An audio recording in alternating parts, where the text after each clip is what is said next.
All right, it's good now. Let's all we gotta do is make sure to refresh this, and then we're good. Fingers crossed, right, guys? That's Fingers crossed. We're not live yet, right? yes, we are live. We are. Oh, We've been so- live for 35 seconds. All right. So this is what the world sees here. So, hey guys, welcome back to another Tuesday afternoon edition of the Mystery Collection Conversations. Paul Prater now breaks the record. He tied it last time with our friend Soidan for most appearances on the show, and now Paul holds the record by himself. So, Soidan, sorry, bud, second place.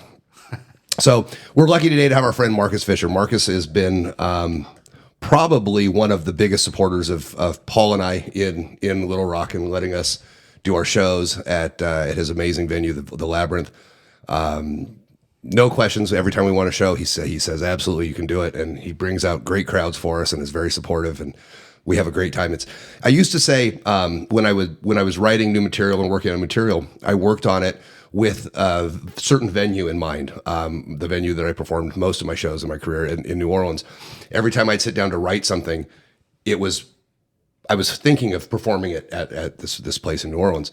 And now I can honestly tell you, when I'm working on new material, I think about being on the stage at the Labyrinth. We've had some of the best crowds. We actually had a pretty rough one. Was it 2 shows ago, Paul? That was just, it was full and they were great. It just was kind of a dead crowd. It just was They weren't very active. yeah, but what was shits about it is that after the show, people were coming up to us and having us sign posters and being like, "Oh my god, that was the most amazing! That was so much fun!" We're like, where the fuck were you? What did you just watch the same show we did? Because I don't.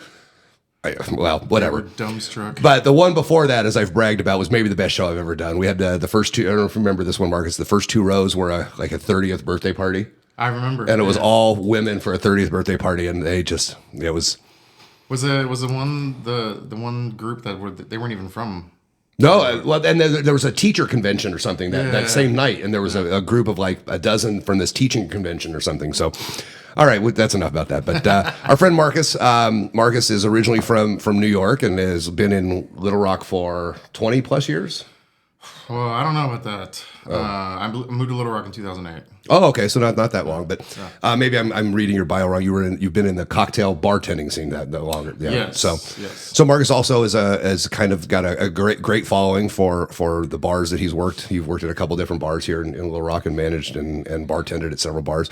So kind of give us a little bit of inside Marcus Fisher. How did you get to Little Rock? How did you get involved in the Labyrinth? And then we're gonna throw a bunch of questions at you. Okay. Well, let me back up a little bit before that. I was a military brat very early on. My dad was in the Army, and we kind of bounced around like every year or 2 when I was like, a wee toddler. And my dad got in the Army when I was about 9, and then we came back to the States. And I spent most of my time when we were bouncing around back and forth, going back to New York. A lot of my mom's side of the family lives there. So it just ended up being a place where we always kind of went back to. And then all of my dad's side of the family lives in Pennsylvania, which is, just a straight shot down. So I kind of spent a lot of time there when we weren't getting stationed somewhere else. And then when my parents divorced, me and my mother and my younger brother finally went back to New York and stayed there for a little while. And then my mom was like, it's too expensive in New York. And this was back in like 1997, 98. And she was paying like $2,000 a month for a 1-bedroom apartment back then. Yeah. And so she decided, she had some friends in Fort Hood, Texas, where we were stationed once. And so she decided she wanted to go down there because it was dirt cheap, and she had some friends down there that she can, have some help and support with. So I finished out high school down there, and then I kind of migrated up to Arkansas for work, and then I got into bartending because I decided I didn't want to work outside doing construction or like any of that kind of stuff. That shit was for the birds for me. Yeah, especially this humidity down here. Oh man, Arkansas humidity is a beast. It is it's a sauna. I don't know any other way to describe it. Like you step outside and your nose hairs are literally burning from the hot air you're trying to breathe in. It is quite ridiculous. But yeah, so I got into bartending. Started off at Fox and Hound back in the day. That place has been shut down for a while. But started off just at these like, kind of dive bars where there's no really craft into it. You're just opening up Bud Lights and PBRs Right. stuff like that. And then Putting bottom shelf rum in a Coke. yeah. Heaven Hill, the good stuff. But Now hold on. I have to. My mom and dad spent a lot of time in Scottsdale, and they go to their Bevmo there. And I was down there one time, and they had bottom shelf Heaven Hill, and it was $7.99 a bottle. And so I bought it because we can't get Heaven Hill in Colorado. It's just not, for some reason, it's just not there. So I bought the bottom of the shelf. And I drank it, and I got to tell you, it was one of the best whiskeys I've ever had. And so I told my mom and dad, when you drive back, get me a couple cases of this. Well, my mom, of course, is a member of their club, and she gets her senior discount. So I paid like $5.30 for 2 cases per bottle for 2 cases of this. During COVID, I made a bunch of buffalo wings. I smoked a bunch of wings and did porch drops for all my buddy and got a bottle. And seeing that we can't get it in Colorado, everybody thought it was this great whiskey because it tastes great. So I'm going to take a note on Heaven Hill being bottom. Go with like mellow yellow, or what's that? Mellow corn, or Old Crow. Old Crow. You'd make fun of Old Crow, but Heaven Hill's good stuff. Yeah. So I kind of just worked my way up in the food and bar industry, and I worked at some other bars and restaurants in other states too during the time. Like during my second marriage, I was married to somebody from Toronto, so I was back and forth between Arkansas and Canada, and I worked at some restaurants and bars up there as well, and just kind of kept upgrading to the point where I was managing the bars and the entire restaurant for really high upscale dining and cocktails. And now I'm on the other end, and I'm trying to run my own venue. And So talk about the birth of the Labyrinth. How did the Labyrinth come about? so the birth of the Labyrinth was me deciding that I didn't want to work for anybody anymore, because it ends up being the same thing over and over again. You pour your heart into a place, and you do a good job, and then after a year or two, it's not enough anymore, and the owners are looking to replace you. So they start getting onto you about things, and you're just like, but I've already done so much for you, and they're just like, yeah. Well, you're talking to 2 people that know that story very, very well at this table. Yeah. So I was like, yep, I just got to do my own thing. So that's how the Labyrinth was born. I didn't come up with the title, or no, not the title, but the name. Yeah. It was my friend, but he had this whole like Minotaur thing in my head, or in his head, and in my head, I had the idea of the Labyrinth where, in the old myth, the walls of the maze kept changing, and I was very inspired by some of these bigger venues that have portable stages and portable PA systems where every time you come in, it's different. Yeah. So I thought that was a cool thing for the Labyrinth. Like every time you come in, the stage is going to be a different place. It's going to be a different setup. It's going to be a different experience every single time you walk in.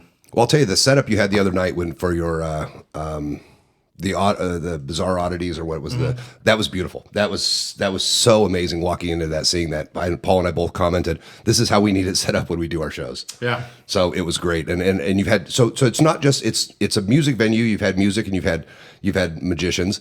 What else what are the other things in there? You started it as a photo studio. Is that correct? Yeah. So, I mean, I am a photographer. I go by Ritual Press Media. You can look that up on Facebook or Instagram. But I do a lot of photography out of there, and it's multiple different types of genres of photography. I do branding photography for some of the local businesses. I do editorial stuff. I do fashion stuff. It's just a whole mix of things, but it started off as mainly photography, and then we had a bunch of days that I wasn't doing anything, and we were like, can we figure out how to do something for the community where we're including all the other local artists. Little Rock has an amazing underground art scene, and not enough places give the underground artists a place to create and express themselves and do amazing things with their art skills. So we started having vendor markets because a lot of the artists they create their own art and they do pop-up vendor markets, and we started doing art exhibits. And when I say exhibits, it kind of ranges across the board with everything like photography, painting, sculpture. This last exhibit we did was an oddities exhibit where it was all local artists, and all the jewelry, all the sculptures, all of the specimens, like everything was made and sourced here in Arkansas. And I didn't even think about it, but Arkansas is a great place for that because we're out in the middle of the country. So all the artists, they literally told me the same story. They had all their neighbors and friends would just find a dead turtle in the road or find a possum, and they'd be like, "Here, I got this for you." So I visited both the artists' houses and went through their collection, and I mean, it's just like their entire garage was just stacked full of so many crazy things that you've never seen before. And you offer, I know that they have tarot classes there, and you have figure drawing classes and book readings and that kind of stuff. So it is kind of an all-encompassing home for artists. Absolutely. That was the thought process behind it. Absolutely. And so then you're also a guitar player, and you played in some bands before, and that's how I mean you're that's one of the things I wanted Paul to talk about. You are also the guitar player for in a band with Paul for Direwolf. Yes. And how did that come about? I know Paul, you kind of give the history of Direwolf. The first several times that a Direwolf, it was all you, with the exception of like 3 notes played on one song by yours truly. And a former guest of yours, Mike Mosley. And Mike Mosley, right? Yeah, Mike Mosley. So Paul, talk a little bit about the beginning of Direwolf and how that started. I don't know that we've ever. I mean, I know the story, but I don't know that we've ever talked about it on this place before. I don't think we did. So during COVID, I needed something to do. I was a performer, and all of our shows got canceled. Me and Paul had a tour that got canceled, and I had a guitar and a bass that were left by an ex, and I thought either I need to sell these or learn to play them. So I started taking lessons. Well, at first teaching myself, of course, because during COVID there were no lessons, and bought an electric drum kit so I didn't, blast out the entire house since we had everyone at home. And just got back into drumming, started writing some music, put it out on Spotify. It got picked up on a playlist in Finland, I believe it was. Numbers blew up, and then I got a call about, hey, I want to book your band, and I didn't have a band. So I thought, it's probably time to put a band together. And I had been playing some with Alec, our bass player. We had this idea that was, I don't know if it ever would have come to fruition, but to do an 80s hair metal cover band with wigs and the whole 9 yards. Cross pieces. Yeah.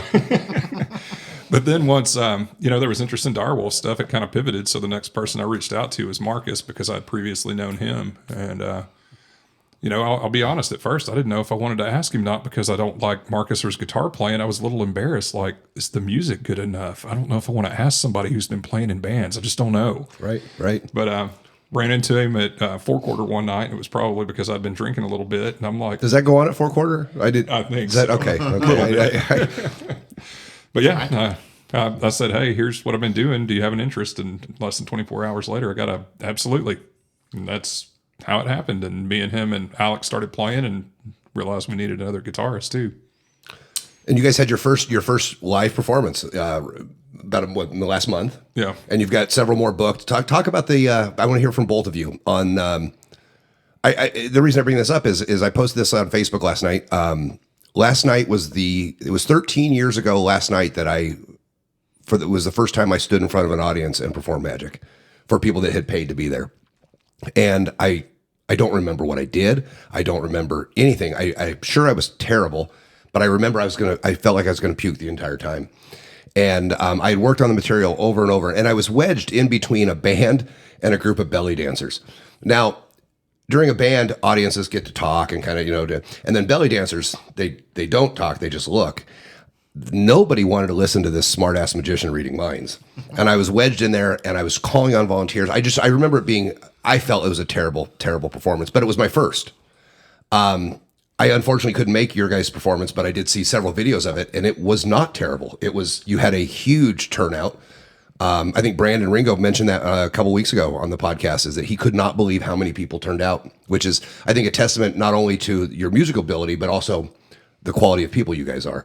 But so I want to hear from both of you. What was it like? I know you prepped for it, and it's not math. There's real emotion and there's real kind of, non-tangible things. Talk about what it was like playing your very first show as Direwolf. When Paul came to me with this project, I heard magic in it. I was like, oh yeah, there's something there. So I was definitely excited to work with him. And we spent, I think we talked about this last practice, we spent about a year just fleshing out the songs, getting everything tight, practicing the set over and over and over again, getting it to where like we all felt like we could run through it, no problem. And we had a feeling that it was going to be a good show, but you don't know until you're there. And man, they came out in force. Like every single seat was taken, and like the second we started, which we were the first band on, the second we started, they all rushed the stage, and everybody looked like they were having an amazing time. And this is the first band I've ever been in where everybody is on the same page. Everybody's got their personal life straightened out. And everybody's serious as a heart attack. Nobody's showing up sloppy drunk.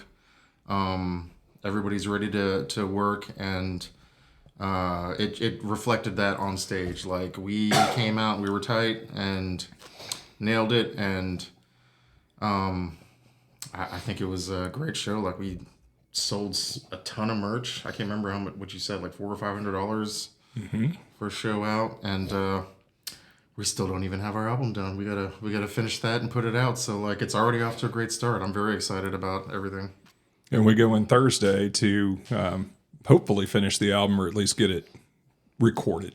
Maybe not finished, but at least recorded. Yeah, absolutely. So for me, I mean, I do a lot of performing, and Right. For people who don't know, I'm also a trial attorney. So I'm used to being in high stress situations in front of people. So it doesn't bother me too much, but I'll admit I get antsy before any show or trial or anything else. I hate the wait. I'm ready to start. And so by the time I sat down, I was actually pretty calm until we hit the first note. And then I got some butterflies, admittedly. So I'm like, man, I've played concerts before too, but it's been a long time, over 20 years since I've played a show. So it was some stress, but once we locked in right off the bat, butterflies gone. It was fun. Well, Marcus, you mentioned that this is the first band you've been in where everybody's kind of on the same page. And I know that you've written songs for Direwolf. Alec has some songs and Colby has some songs, and you guys are all kind of working through. Talk about kind of the synchronicity between band members. And I mean, when Paul came in, Paul had written all the music. And now it's kind of grown into where it's some things have changed on some music Paul's written. You guys have all kind of contributed. You guys have collaborated on songs. Talk kind of about that process when, and I'm going to start with Marcus because Marcus brings things to a band that already had music written. When you have an idea, you bring it to the band. How does that start? Where's the foundation of bringing a Marcus Fisher song to Direwolf start? Well, I mean, when we were early in that stage, we just, we were going through everybody's songs. Like Paul had several songs. We listened to them. There was a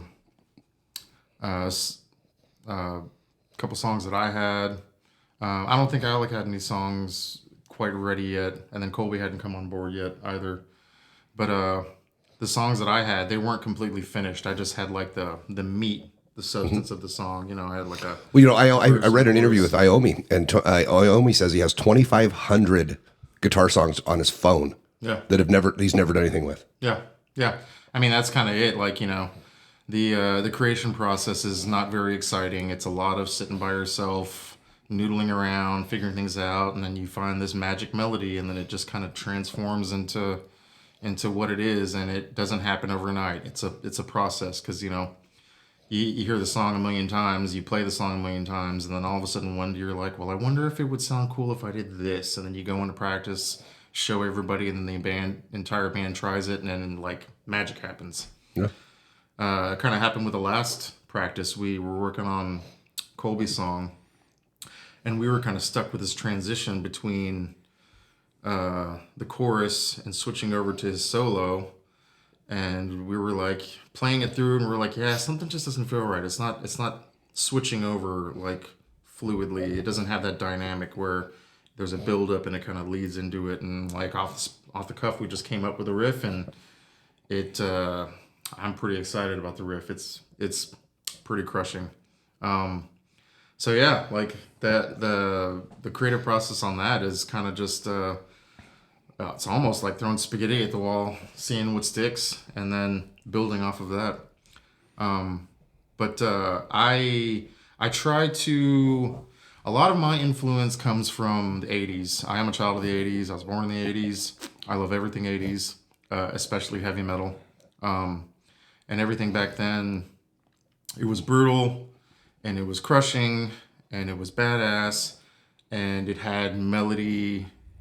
It had influence of older rock melody in it, and they were really good at the dynamics on, building up a verse and leading into an amazing sing-along chorus and figuring out transitions. And a lot of my influence, especially singing, comes from that. I listen. Who are some of the bands that you would say are your influences? Oh man, I'm a big Corrosion of Conformity fan. I all the different singers and different members they've had. I love them all and the way that they write. I also have a lot of influence in just 80s pop. The way that they figure out their transitions, like I'll give an example, like Hall & Oates. The way they transition in their songs to different sections of the song, genius. I try to model a lot of my stuff after 80s rock and 80s metal and 80s pop. Well, you missed it the other night. Paul and I were at Reno's, and I sang the first couple verses of "Just Like Heaven" out loud for everybody. Yeah. And so that's from The Cure. So maybe there's a Direwolf cover coming featuring that asshole that played 3 notes on that one song. So this is a question, and this is a question Paul's answered a couple times maybe on here, and Marcus Fisher, promoter. You get to set up your own concert. And you get to have an opener, a middle, and a closer. Any band that's ever existed, what is the Marcus Fisher concert? And let's be clear, in their prime. In their prime, yeah. You get to pick which era of band. So it doesn't necessarily need to be in their prime, because some people may want. Sabbath, was their prime Dio? I mean, musically probably, but popularity, no way. So you get to pick which era band. You get 3 bands. Man, that's what I think we said 3, and I think Ringo said like 5 or 6, and I think I said so. Then the follow up question is who would you want to go see? Outside of that, I failed to mention last time Prince. I would have loved to have seen Prince live. That is something I feel like I've missed out on. Yeah. Oh my God, I don't even know where to start with that. There's so many great bands out there. I wish I could have seen Opeth back in their heyday. I still like them now, but they went on this prog tangent, and back in the day they were much heavier. That would have been amazing. Rush, back in their prime, that would have been amazing. So I saw Rush on the Roll the Bones tour, which I think was a little bit. When they had a skeleton rapping. Yeah. On the song "Roll the Bones," I think maybe that, but it was still fucking Rush, Yeah. So. I still haven't seen Iron Maiden. Oh, Paul and I just saw them a little over a year ago, and I'll tell you, it was my first time. It was Paul's second time, and I'll tell you, they've been playing for 40-some years, 30, 35 plus years. Yeah, they were tight. They were so good. And my biggest thing about it was their energy. Yeah. These are 70-year-olds playing it at 6,000 feet elevation and jumping and throwing guitars and running, fighting monsters. I get out of breath playing drums and singing. I get out of breath tying my shoe. Trying to think of some other Gojira. Yeah. I would really like to see them. I still haven't seen them yet. Now, didn't we see they're coming, right? No, they were they're on coming like tour the next week in Denver right Oh, after okay. Ghost because Right. I want to see Gojira Right, too. right, They're on my list right. as well as one I still can see. Yeah. ZZ Top. Back in the Oh, day. I would love to see that. They're pretty amazing. I saw ZZ Top play at the Greeley Independent Stampede. Nice. Yeah, which is maybe not quite the peak of someone's career, but 9 Inch Nails back in the like late 80s, early 90s. That would have been sick. A lesser known band that I'm a big fan of, Pagan's Mind. I don't know if any of y'all have heard of them. No, I believe they're from Sweden, but they're prog rock. But their lead singer has a very oh my god, I can't believe. He has a very Queensryche okay. tone to his vocals, but they throw it in with some really heavy prog rock. It's pretty good stuff. And they don't hardly ever come to the States to tour. They pretty much stay in Europe because they're not that big. Yeah. Over here. They do come over for Prog Power every year, but that's about it. But I'm a big fan of them as well. Marcus just named one that would absolutely be on my list. I would love to have seen Queensryche on the Operation Mindcrime tour. Yeah. Queensryche's another one. I love Queensryche. I've never seen them live. I mean, I had, they were at Magic Springs this past summer, but Right. without Now, Jeff Tate, not quite the Are same. they still putting out albums, or are they just okay? Yeah, they released an album this past year. Any good? I don't know. I haven't listened to it. Right. I'm gonna have to check it out too. I haven't listened to it. Right. I always pop in their old stuff. Well, I mean that's the kind of the problem, and I mentioned, I think every episode I mentioned Kiss, and I've seen Kiss 8 times, and it's been the same set list the last 6 times. And they put out new albums, but nobody gives a shit about their albums. I mean nobody Gotta does. play the classics. Well, yeah, they don't know. I mean they yeah, whatever. So next Friday is Goat Whore. Yeah. Are you familiar with Goat Whore? Oh yeah. And then a band that I didn't know anything about, and they're opening for it, and Paul turned me on to them, called Spider, Spiter. Have you checked them out? Yeah, they're badass. They look like a lot of fun because Paul and I were watching some videos, and are they for real, or are they? I mean, you got to wonder. Is this? Are they making fun of? Are they take? I mean, I think there's probably a little bit of tongue in cheek to what Spider does, but I'm looking forward to seeing them. I'm really looking forward to seeing them next week. Where are they playing at?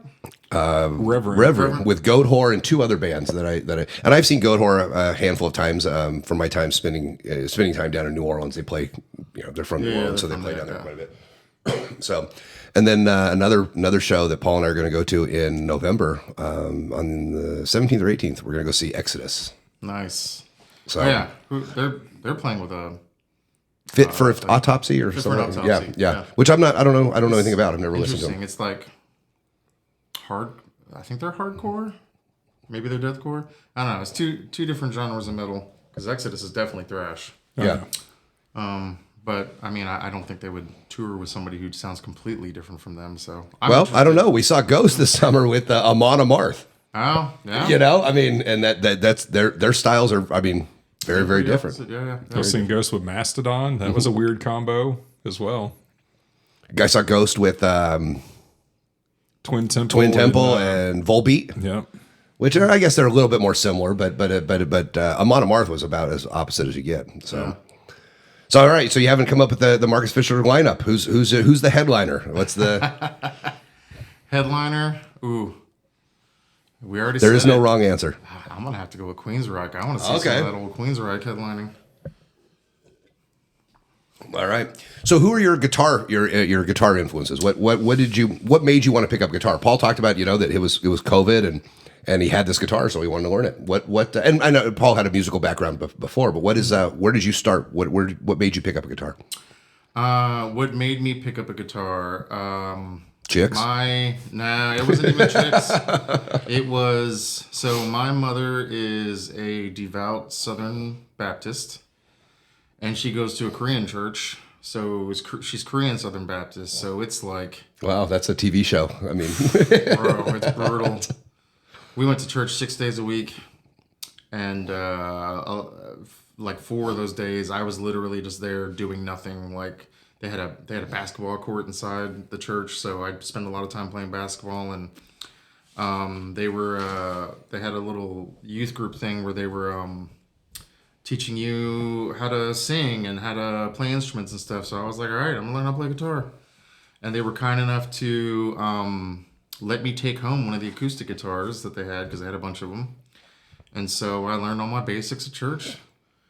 And then once I learned all my basics, I dipped out. I was like, all right, I'm good. I don't need this anymore. And I kind of just, stopped going and did my own, moved out from my mom's and did my own thing. And I got all my roots there and everything else. I've never took any lessons. I'm self-taught. I just, sit down in front of YouTube and go over things and learn how to play. And a lot of my style comes from 80s metal and 80s rock. Yeah. It's I need to go back to learn lessons so I can finish learning all the modes and everything, but that's pretty much where I got my start. And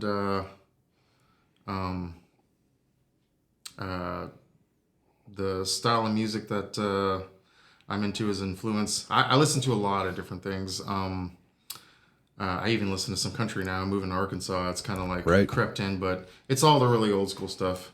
I don't know why. I'm just attracted to the old stuff. It's not even nostalgic. It's just the way that they wrote back then and the way that they thought about the dynamics of their song. I'm just really into making sure that is in all the stuff that I write. Well, that old country, and I know that a lot of people refer to it as outlaw country, but that old country was kind of the music of rebellion for the time. Yeah, definitely. It was the punk rock of the time. It was the metal of the time. It was the rebellion against the jazzy kind of swing music or whatever it would be. That was, I mean, they talked about have you ever heard of the murder ballads? Mm-mm. Oh my God, we need to have a whole show dedicated to murder ballads. Yeah. Everybody out there, look up murder ballads. They're songs that these country guys wrote. Have you heard of them, Paul? Mm-hmm. Oh my God, and they're about murder. The whole song is about killing people, and they're like 1930s, 1940s murder ballads, and they are awesome. There's a Direwolf idea for you. Murder ballads? Cover some murder ballads. I know Johnny Cash got kind of brutal on some of his songs. Well, right, and even Hank Williams and some of those other, But these murder ballads are, God, Hey Joe. Well, yeah. There's one. Yeah, right. And that's Hendrix covered that. Right, yeah. People don't know that was. I mean, we looked it up one day, and it was actually like 20 or 30 years before Hendrix sang it. It was written. Right. Wow, I didn't know it was that much. So. Yep. So there's one of those old murder ballads for you. Yep. God, I'm trying to remember where I heard of murder ballads. I think it might have been a Viceland article or something online, but I looked them up and.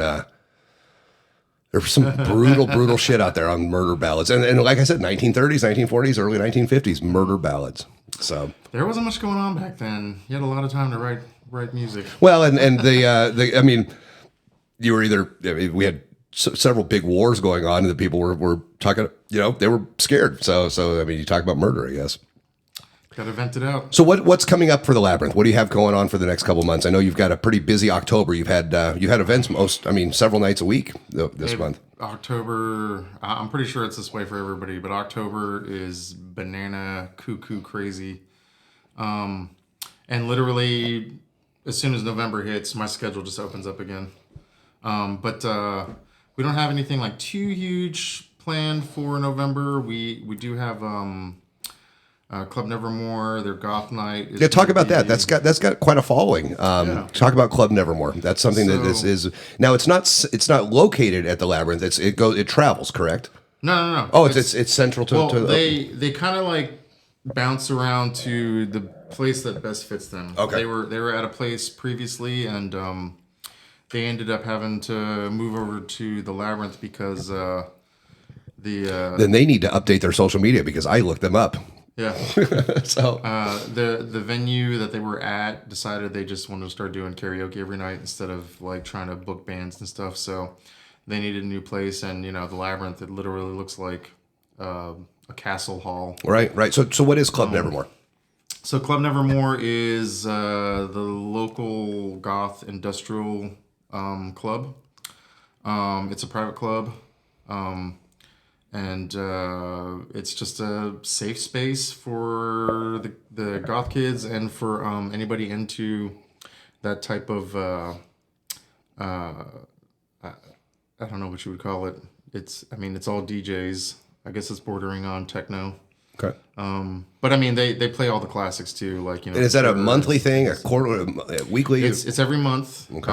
Every month it's a lot of, there's not a lot of young people. It's a lot of people like, our age, and they're into that scene, and they don't really have a place, a safe space to have those kind of parties. It's kind of weird to have a goth night at like a country bar or something like that. Right, So, right. Well, and is- we've done. Paul and I've been talking about this a lot, and I think that we did that Mutants of the Monsters Festival in June. Yeah. We went to several of those events, and I would say we were probably the average age. I think we are of the metal scene. Yeah. One of the things that I'm very impressed with in my short time here, spending as much time as I have in Little Rock, is the music scene, specifically the metal scene. It is so much more than I ever would have imagined. And I think what you've done at the Labyrinth is not just help curate that, but help curate like you said, the goth kids. Yeah. And the artist community, and I think that's what I appreciate about the Labyrinth the most is it's an all inclusive kind of club for us weirdos. I mean, it's doors are open for the weirdos to come kind of find their people and find their and I mean the artists are also very talented. I don't want to discredit by calling them weirdos, but we know what we are. Yeah, we are. It's that was also the goal. It wasn't just like the Labyrinth is for the art community. The Labyrinth is for the underground Right. art community, because. I mean, not trying to talk, smack about all the other places in Little Rock, but they're all trying to do the biggest and the best, and they're cutting out a lot of this underground art, and we're trying to scoop it all up and give them a place to be creative and to vent and to do all their activities. And so Club Nevermore is one of the groups. It's a private club, second Saturday every month. And they kind of do a theme. This theme coming up for Thanksgiving is zombies. Oh, nice. Yeah, so it's going to be a zombie theme. And you do movies and all sorts of stuff. Yeah, I mean, last Friday of every month, we have Friday Night Frights. That is a public domain horror movie night. Old school stuff, like like Bride of Frankenstein. Right. That. But we have that whole night is charity night, so all the money we make from that goes to help the Arkansas Community Advocates, and they help feed the homeless in town. And it's just I've always wanted to have a public domain movie night at the place, and it just worked out. And the guy who helps run it, Edgar, he picked all the movies out, and he's found some like really cool old school stuff, and the movies are always so cool, but like funny, hokey at the same time. Right. Yeah. Kind of an old, like, without the commentary, Mystery Science Theater 3000 kind of vibe. Yeah, exactly. Yeah. And then we always, it started off slow, but it's grown, and we always have at least like 15 to 20 people come out, and they all have a great time. We all laugh at the same moments, and we all kind of like shriek at the other moments because the gore back then, it was cheesy, but it does come out of nowhere. Right. Well, as Beavis said, these special effects aren't very special. But yeah, Friday Night Frights, we got that going on. We have a figure drawing class taught by instructors from the local college, UALR. Just all things art going on. And we try to put a spin on it. We try not to do what everybody else is doing. We try Right. to do something different, but it's the same, style. Well, one of the events that I've tried to make it to, and I have not made it yet, it has not met up with my schedule, is the Bear Book Club. Talk about a little bit about the Bear Book Club and how that came about. So that's actually a nationwide Right. chapter. They have a Bear Book Club in every state. And we had them for the first time several months ago. I can't remember. You've had 2 or 3 times, right? You've had them a couple times. We've only had them once. Oh, only once. Okay, Yeah. okay. they're up. I saw the ad. They were in Fayetteville, I think. Yeah. They've only done 2 this year. They did one at our place and they did one up in Fayetteville. But they want to make the Labyrinth their headquarters, also because it's Little Rock. But they're going to start doing that. I'm not sure the schedule. It might be quarterly.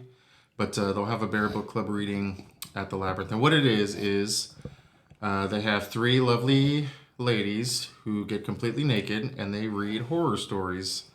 And we have like artists that come in and they'll like figure draw them as they're like reading the stories, and we have people who are just fans of whatever horror story they're reading. So it's just And you have fans of naked ladies. and we have fans of naked ladies. And Right. it's always it's on the classy side. It's never Right. like No, weird I or understand. raunchy. I don't mean to make fun. No, I didn't take it that way. I just wanted the public to know that this is a classy event. It's not. They're not like coming down a stripper pole upside down reading a book.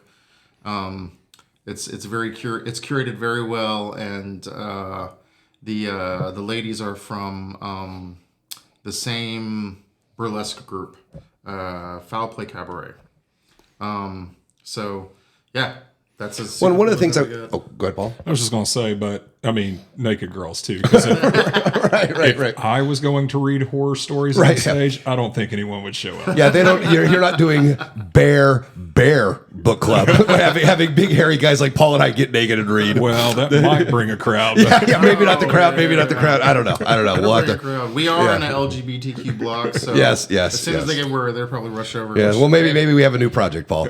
So, and we talked about this before we came on air, and I'm going to be very discreet about it. But one of the questions that I know that people that are going to listen to are going to ask why I didn't ask about the future of the Labyrinth. There's a project that the three of us are working on, and we're going to be very hush hush about it for now. But it is super exciting, and you will be hearing from us again. Hopefully in the next couple of weeks about a project at the Labyrinth. So that's all we're going to say. And I probably said too much, but I'm giddy like a 14-year-old kid on December 23rd about Christmas. So I'm not gonna like divulge anything, but I will say that whenever I got the space for the Labyrinth, the plan was to have it as a huge event venue where we can have like big events.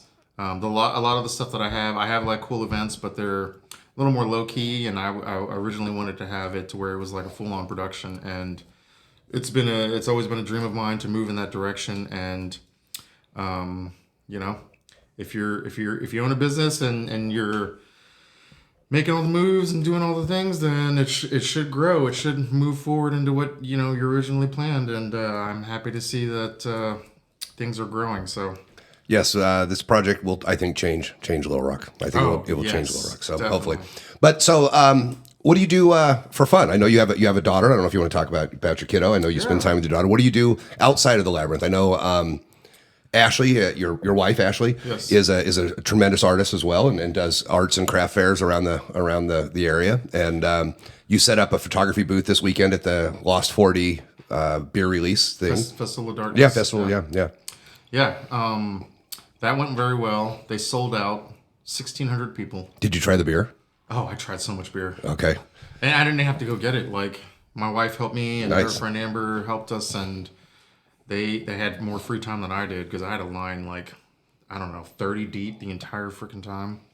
But they kept on running off and getting me different samples of beer and stuff. So I just, every time I turned around, there was a new cup. I was like, oh, what is this? I don't know what it is, but it tastes great. God, and the weather this weekend was so nice. Paul and I were out Saturday afternoon, and it was so kind of chilly in the morning. At the end of the day, it was like 80, 85 degrees, which is funny that we're bitching about it being hot at 85 degrees when less than a month ago it was 104. Yeah, no, it got a little toasty because I was having to set up my booth during that time, and I was dealing with technical difficulties, so I was just dripping sweat. But that went over well, and I wouldn't be able to get anything done if I didn't have Ashley by my side. She is much like me, where she's just an creative and an artist, and she's got her plate overfilled with work, and I'm the same way. I always put too much on my plate, but somehow we managed to figure out how to get it all done and do it well at that. But as far as like my free time, if I'm not working, I am taking a break. I am an introvert. If I do go outside, I'm going hiking, or I'm bringing my camera and taking pictures of whatever, architecture, birds, like it doesn't matter. I'm just trying to spend some time either with Ashley or my kid or myself. You get a chance to travel quite a bit. I know that you dip out every so often to go do photography or go do special projects. Talk about some of the little adventures you've been on. Man, the last big project I worked on, I'm not allowed. I signed a non-disclosure, so I'm not allowed to mention a name. But he is a rock icon, a heavy metal icon in the world. Like if I mention the name or the band, like you would instantly know. Is it Lemmy? Something along that line. He's still alive though. Oh, right. Forgot about that. But yeah, so like back in the day, I used to do high-end interior decorating and faux painting.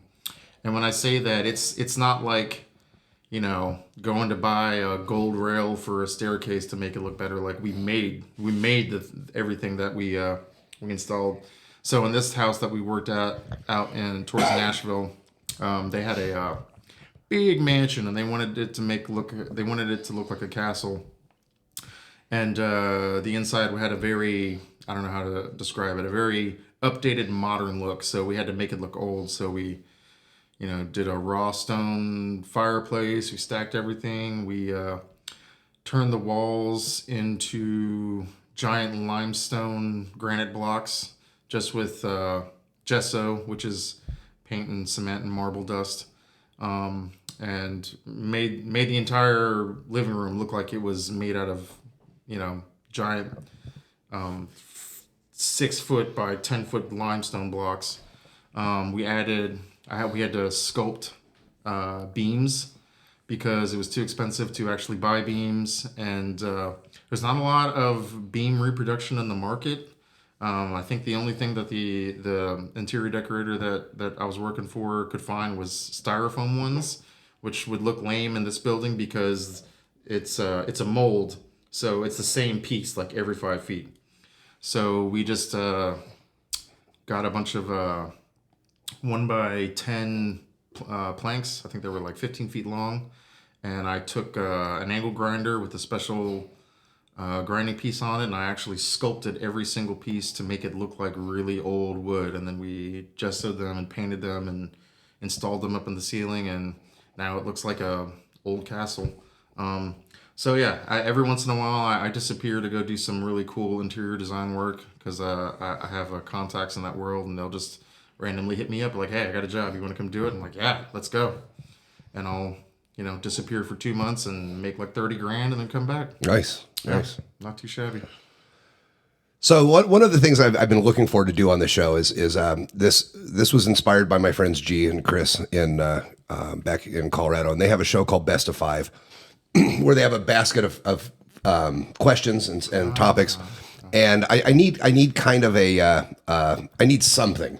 I need something that happens on every show. So I've been talking about ghosts. Do you have any ghost stories? I do. All right. Really, and then we're going to talk about what some other options I have. But I always ask, do you have a ghost story? Because I've had some people that I didn't think would have ghost stories have some of the most amazing ghost stories. I don't know why, but yesterday I was like thinking like, I wonder if he's going to ask me if I have any ghost stories. I was thinking about like the things that have happened to me. So when I was after I graduated high school, before I moved to Arkansas, I was staying with a friend at this house, kind of. In a not so nice area of town, and it was a 3-bedroom house, and I just had a lot of weird things happen to me there. There was one time where a couple of us were hanging out in the living room, and our couch we had like a couple couches, and it was 3 guys. It was almost like a college dorm. So like 3 couches were just like stuff that was given to us or found. Nothing matched. It was all just mixed matched. But anyway, we were all sitting on the couch, and we reached this moment where we just stopped talking, and we were all kind of like somehow looking at the ceiling at the same time. And you know how there's a switch on your fan where you can flip it and it'll go the other direction? Mm-hmm. It just happened. Like we were all looking at the ceiling, we heard a click, and then the fan slowly stopped, and then it started spinning the other direction. We were like, what? That's weird. And then another time in the living room, I had my acoustic guitar leaned against the wall, and we had like a little gathering. It was like 3 or 4 girls and 3 or 4 guys, and we were hanging out, and it was the same thing again. We reached this point where everybody was like just kind of chilled out, and everybody stopped talking, and then my guitar strummed, and it just fell over. And everybody was like, "That's weird." And they were like, "Did you touch that?" I was like, "No, dude. I looked over and it just fell over." And then we would have phantom smells. Okay. Like for a week, Yeah. it would smell like something died in the Okay. house. And we'd have like exterminator come out. They'd go through there and they're like, we didn't find anything. And we all thought it was like a dead rat that just like got stuck somewhere. But then like, weird things just kept on happening. So I finally connected it all. And I was like, no, there's something going on in this house. There was one time when I was at the house alone by myself. There was nobody in there. And I got a new guitar chord poster chart. And I was hanging it up on the back of my door. And as I was hanging it up, somebody banged on the door 3 times so hard that it shook the door. And since I was right there, I thought it was one of my friends being an idiot. So I snatched the door open. There was nobody there. And I went through the house and I was calling out, "Hey, Greg, hey, James, what's going on?" I was the only person in there. There's nobody in there. Creepy. Things randomly just went missing. We bought like a whole box of ramen, and we'd all like go partying, go do something, come back, and just gone. Couldn't nowhere to be seen, nowhere to be found. No rappers, no nothing. Just a lot of really really weird stuff happening in the house. We eventually all moved out. Yeah. We were like, yeah. I was the first. I was like, yeah, dude, I'm a minority. I'm gonna die first because you've seen. Happen. So I've seen so many horror movies. So this is the formulaic horror movie. Yeah, I'm getting the hell out of here. So on the topic of ghosts, I want to switch over to Prater for a second. We've had a busy October as well. With the Haunted Arkansas tours, our friend Amy Jones is doing tours 5 nights a week. I'm doing the Booze and Brews 2 nights a week, and we've had great success. I think we're averaging 17 or 18 people on those shows, on those tours. I've sold out at 20. Paul, you've got a couple of your seances under your belt now, and I've been lucky enough to sit in on one of them. And I got to tell you, they're great. I think you've got 5 more, including Halloween night. 2 this weekend, 2 next weekend. Yeah, although 2 this weekend. Oh, you have 3 left. Yeah, only 3 left. Right, yep. Right. So if you have an opportunity, I imagine there's still a few tickets left. There are, but go to Haunted Arkansas Tours. Paul, talk a little bit about the seance and how it's gone compared to how you thought it was going to go, or is it going exactly like you thought it was going to go, or no, right, as seance does, right? Because part of it too. I wanted to use authentic techniques used by seance workers in the past, and some of the things seem to be more than synchronicities. And I'll give a hard example. As things come to me, sometimes I just throw them out. And the very first seance I did, I said September 17th. Does that mean anything to anyone? One guy said, that was the day my grandpa died. That was my dad's birthday. Somebody else said, that's our anniversary. It's crazy how a specific date. I mean, I understand synchronicities occur, but you had 16 people in a room, and one day out of 365 means something to 3 different people in the room. Right. That's pretty amazing. I had another one where, we don't do anything painful. We're not trying to conjure your grandmother or anything like that. That's not the point. It is for fun and for entertainment. But using some of these techniques like scrying, a woman, the last third of the show was crying the whole time. And I asked her if she was okay. And she said, yeah, I don't know. I've been crying ever since we did that. So there are powerful things that happen. And the other night when I sat in, a woman, Paul does the scrying on these very, very reflective, shiny black rocks. And a woman saw a face wink at her and then transform into an animal. Yep. In a rock. She described it. It wasn't just, I saw a face, it winked, it was an animal. She spent minutes describing the face and the eyes and the nose, and then it started shifting. And she said, as it started shifting, it was very descriptive. She obviously was seeing something.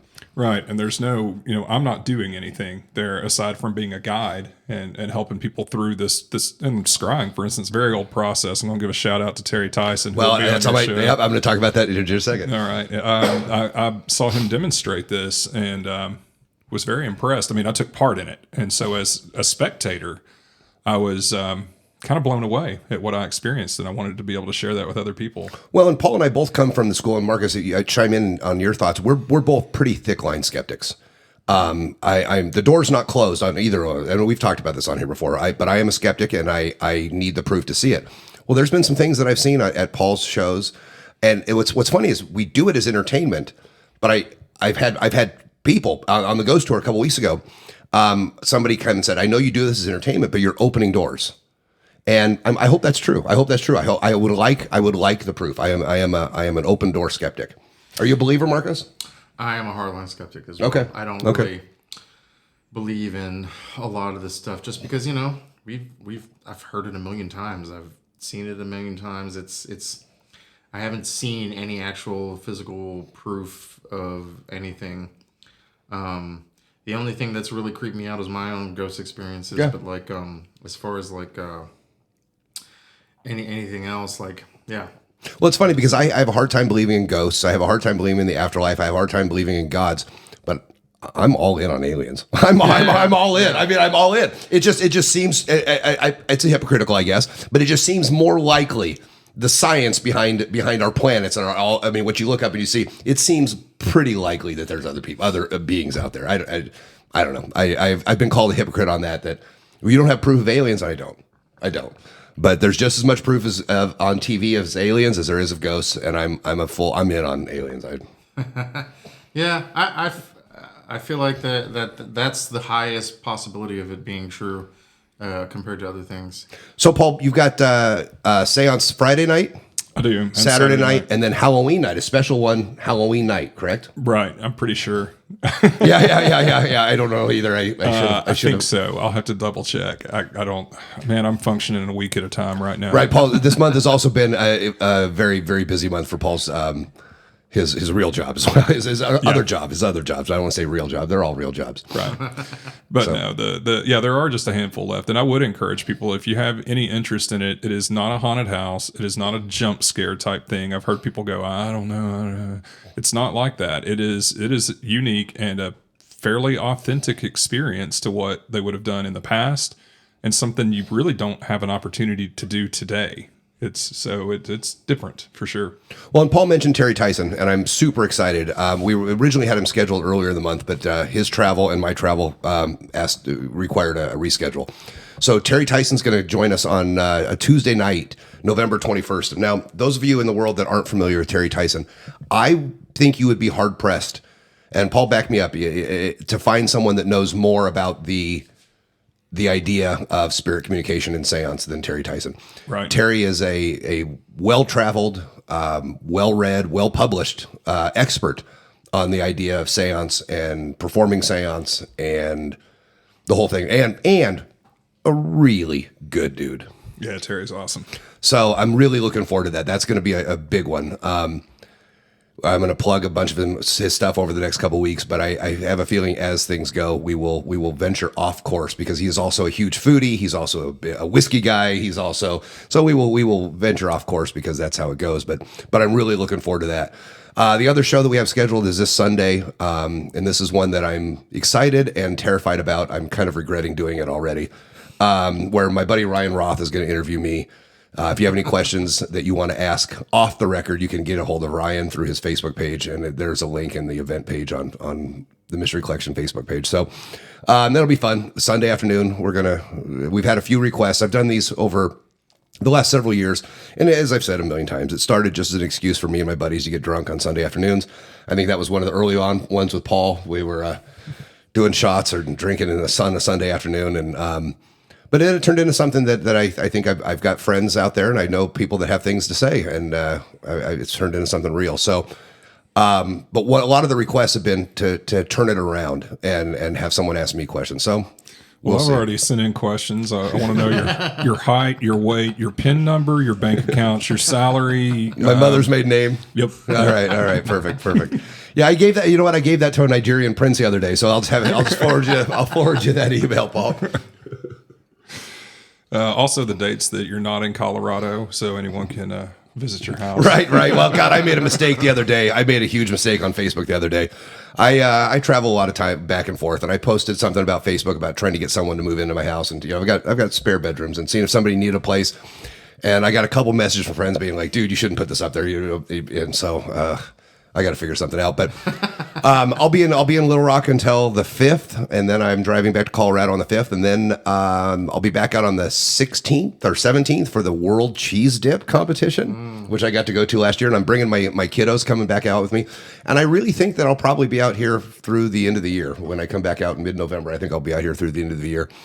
Hopefully we've got some movement going on this project we're working on, and Paul and I talked about, and I don't know how gung-ho we are on it. I talked about maybe trying to squeeze one more magic show in before the end of the year. Paul's got a really, really amazing Christmas show put together that he's very proud of, and I don't. So I would be just the smart ass in the front telling you about imaginary friends. But I'd like to see Paul's show as well. So we'll have to see if that's going to be something that works out. Yeah, maybe just a one-night show. I was thinking about that, or some kind of show with ghost stories around the fireplace and the undisclosed Victorian home that. That could be our bear book club. We could sit around a fireplace, get naked, and read ghost stories, Christmas ghost stories. So, yeah, if you don't know the history, that's the tradition. The Christmas tradition is ghost stories. M.R. James has several books of Christmas Eve ghost stories. They would sit around a fireplace and tell ghost stories. And I never can remember, what's the famous Christmas carol? He even says telling ghost stories of old or whatever. Yeah. Well, it's the Christmas Carol, right? Yeah, but I was talking about the song. Yeah, no, I don't know. There's a Christmas Carol he talks about that. Embarrassingly, Paul and I don't remember as much as we thought we did. The other day, we both hiccuped at. Okay, Marcus, do you know the Pledge of Allegiance? Dude, I haven't said that. In so right? long. Do you know it?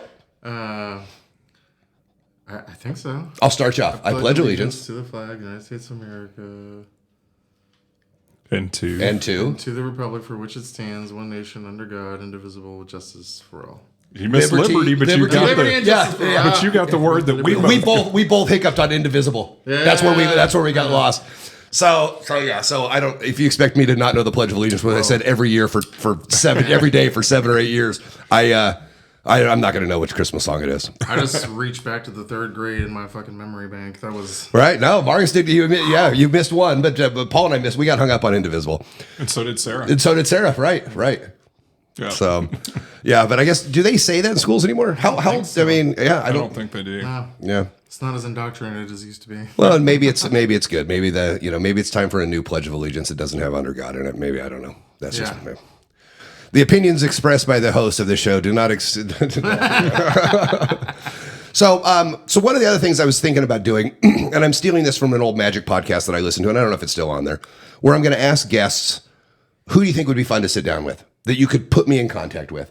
I made a little list this morning, and I'm going to try to reach out to, I think her name is Erica, who was the lead singer of Weather, this band are they out of Shreveport? I think so. That we saw. She's an African-American woman who sings amazing in a death scream metal band called Weather. I also want to reach out to my favorite band of this festival was without a doubt Spotlights. Have you listened to Spotlights, Marcus? They're rad. I'm really, really into their music, and I'd like to have it's a husband and wife that lead that band. I'd like to have them on, and then I really want the girl Molly is her name from Closet Witch because she is super cute and she's super like screamy and very friendly, and I want to talk about what happened at Monsters and Mutants of the Monsters. She cut her eye and she had a patch on for something happened after they left, and she had a patch, and so I'd like to have some. But so do you have somebody that you think would be interesting? It doesn't need to be local. I can zoom in anybody. But do you have somebody that you could put me in touch with that you think that would be kind of fun to have on? And if not, you just say, well, just think about it and get back with me. Yeah. But I've got a couple people that I've put off that I need to schedule. The travel over the next couple weeks is going to be a little rough, so I may take after Sunday. With Ryan, I may take a couple weeks off and go spend some time with my kiddo in Colorado and kind of get ready for the push through the end of the year. But I've put off my friend Dan Mothershed, and I've put off having Calvin Von Crush back on. He's over in Europe right now doing some paranormal conventions, so we'll have him back on for sure. But yeah, so I'm looking for ideas. Artie Dodger. Yeah, no, that would be a great. You know what? Maybe I'll try to schedule him before I leave in a couple weeks. Maybe I'll try to get him to zoom in. He would be a lot of fun. I bet he'd tell some great stories. And he's a super cool guy. Paul and I got to do a show with him a couple months ago. The Juggler. Yeah.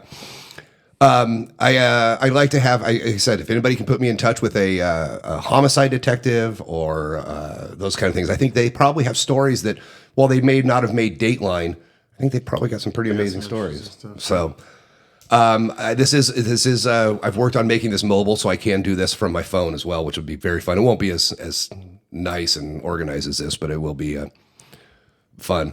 So we're about an hour and 10 minutes in. Anything you want to plug, Marcus? Anything you've got? Ritual Media Press. Yeah.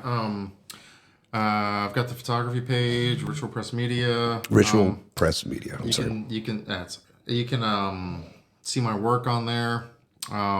If you want to see any of the events or things that are coming up at the Labyrinth, you can literally just type in Labyrinth into any social media and it'll be the first thing that pops up.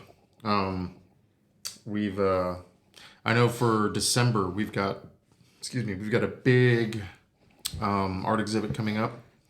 I'm still trying to work out the final details with the artist, but last year when we did it, it was featured around one artist. His name is Mike, and his artist handle is Organic Mechanic. And the reason why he goes by that is because all of his art is made from recycled material. But he doesn't do your standard art. He makes installations for festivals. And everything has crazy LED lights on it. Like, for instance, one of the pieces that he had in the studio last year was a giant, 13-foot tall, oh my God, what is it called? The square inside the square. Tetragram? I think that's what it's called. I don't know the Pledge of Allegiance. It's Don't ask me to know math. I don't know the Pledge of Allegiance. But it was a big geometric shape, and it had LED lights in it, and it the lights chased each other. They did all kinds of crazy things. And he takes all these things to giant festivals. And so we filled the whole studio up, and we had it arranged in this walkthrough where you didn't really have a choice. If you wanted to see everything, you had to follow the path and go through the whole studio to check everything out. This year, and it was a great turnout. We had I think we ran it for a week. We had almost 1,000 people out over the course of the week, and he sold a lot of art, and it was a great experience. This go around, he's going to build a giant walk-in infinity cube. Cool. Yeah, so that's going to be really interesting. I can't wait to see that. And then we're going to have a local mural artist do a live mural painting. And everything's going to be based around lights. We have these little 3D looking glasses that give you astigmatism in your eyes. So that way, all the lights that you're looking at, they're doing crazy things.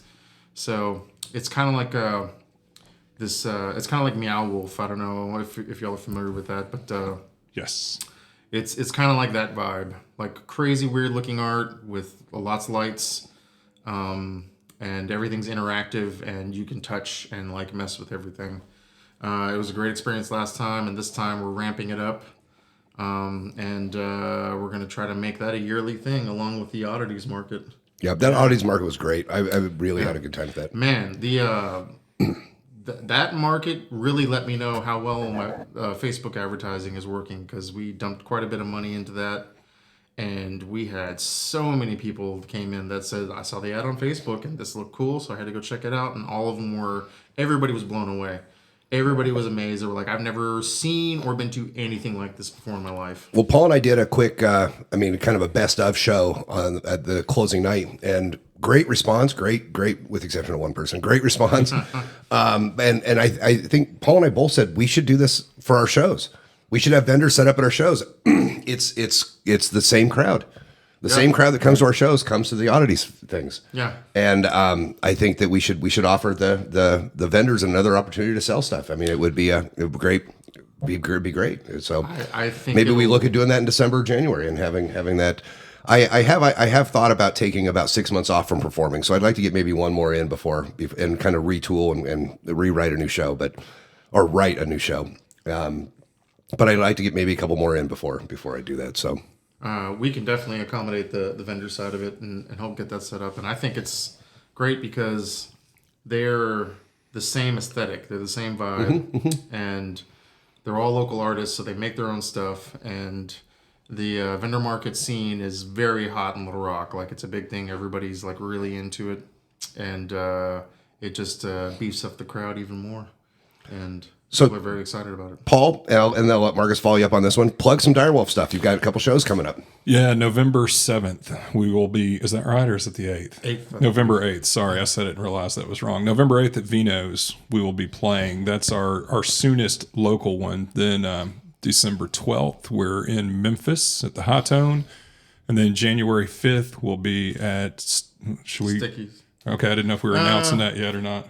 We're holding off on announcing that because they're finalizing some things, but I mean, it's pretty There's a much in the chance. books. Okay. So, yeah, January 5th at Stickies. That's still a ways out. So, November 7th is the one to come, especially since that's a like a Tuesday or Wednesday night. We need some support on a weeknight. And so you guys are going in the studio on Thursday. We are. And what's the idea for the album? To finish it. Well, I understand that's the goal, but what's the idea? I mean, what's the are you gonna press it? Is it gonna be online only? Is it gonna be? We'll eventually get to pressing vinyl and all that stuff. I think right now the goal is just to get it done so we can get it sent off and mastered, and then put online. So that way, if you come see a show, you can actually listen to the songs after, on your free time. And you can find Direwolf on all music platforms. You can find them on Amazon. You can find them on Spotify, on Apple Music. When I posted my stories and the posts about Marcus there, I put Direwolf songs in there, so you can find it pretty much anywhere. Make sure you type Direwolf as one word. Yeah. That'll make it pop up. And look for the logo of the neon wizard looking thing. That's us. Oh, yeah. Because there is a band from, was it China? Yeah. A Chinese band from several years ago that called themselves Direwolf as well. Yeah, I searched everywhere on the internet to make sure the name wasn't taken and didn't think to look on Spotify. Right. Well, I could find no web presence about them. right. So, all right. So you've got, and then Paul, you've got some corporate shows coming up, some private gigs for performing, and then we've got a couple weeks left, a week and a half left of the Ghost Tours. I've got one Thursday, and then hopefully next Wednesday and Thursday. I don't know how we're doing on those, but yeah. So Marcus, what are you doing for Halloween? On Halloween, are you dressing up? Probably nothing. Okay. I've had such a busy month. Right. I don't have any plans. Like I might end up at a private party or something like that. Yeah. But as far as like at the studio or anything, me and the wife made it a point to make sure we didn't overbook ourselves for October, and we went ahead and overbooked ourselves for October. So I'm like, I'm done. I need a day off. It's just been nonstop. I wanted to go back to Direwolf. Yes, please. We do have those couple shows coming up. Our plan is to get the album wrapped up, get it out there, and finish filling in our line of merch, and then trying to go out and play shows everywhere. We got some connections, definitely for the South. So Atlanta, Alabama, Mississippi, we got our eyes on you. We will be coming soon. Definitely sometime beginning of next year or mid next year. And we're just going to keep pushing. And I can't wait till a couple years later and we're touring in Canada. There you go. Yeah. There you go. Or if anyone has connections to a European festival, Right. Yeah. we would be happy to play that. Send us a message. That's right. So, all right. Well, I think that's probably it. Check back Sunday. This will be on YouTube this afternoon and all podcast platforms tomorrow. If you're not a fan of the Mystery Collection, please follow Mystery Collection on Facebook and Instagram. Direwolf Metal. Yep. Ritual Press Media. Yep. The Labyrinth. Is it Labyrinth LR or is it LR Labyrinth? Labyrinth LR. Labyrinth LR for Little Rock. So that's about it. PaulPrater.com, mysterycollection.com, and that's it. So thanks, guys. And Marcus, thanks for joining us. Again, you have not seen the last of the three of us assholes sitting in front of this camera. Trust me, you're gonna hear a whole bunch more coming up soon. So, all right, guys, keep it.